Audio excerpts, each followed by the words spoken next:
আয়াত 11 ওয়াম্মা বিনি'মাতি রব্বিকা ফাহাদ্দিস। অনুবাদ: আর আপনি আপনার রবের অনুগ্রহের কথা জানিয়ে দিন। 1 নম্বর তফসির। 1 নম্বর ফুটনোটের বিবরণ। তৃতীয় নির্দেশ হচ্ছে, মানুষের সামনে আল্লাহর নেয়ামতসমূহ বর্ণনা করুন, স্মরণ করুন। নেয়ামত শব্দটি ব্যাপক অর্থবোধক। এর অর্থ দুনিয়ার নেয়ামতও হতে পারে, আবার এমন সব নেয়ামতও হতে পারে যা আল্লাহ তাআলা আখিরাতে দান করবেন। সাআদি।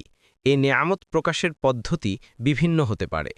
সামগ্রিকভাবে সমস্ত নেয়ামত প্রকাশের পদ্ধতি হল আল্লাহর প্রতি কৃতজ্ঞতা প্রকাশ করা, স্বীকৃতি দেয়া যে আমি যেসব নেয়ামত লাভ করেছি সবই আল্লাহর মেহেরবানি ও অনুগ্রহের ফল। নবুয়তের ও ওহের নেয়ামত প্রকাশ করা যেতে পারে দ্বীনের প্রচার ও প্রসারের মাধ্যমে। এছাড়া একজন অন্যজনের প্রতি যে অনুগ্রহ করে তার শুকর আদায় করাও আল্লাহর কৃতজ্ঞতা প্রকাশের এক পন্থা।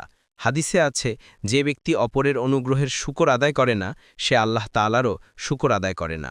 আবু দাউদ ৪৮ নম্বর ১১ নম্বর, তিরমিজি ১৯৫৫ নম্বর, মুসনাদে আহমদ ২ নম্বর ৫৮ নম্বর, কুরতুবী।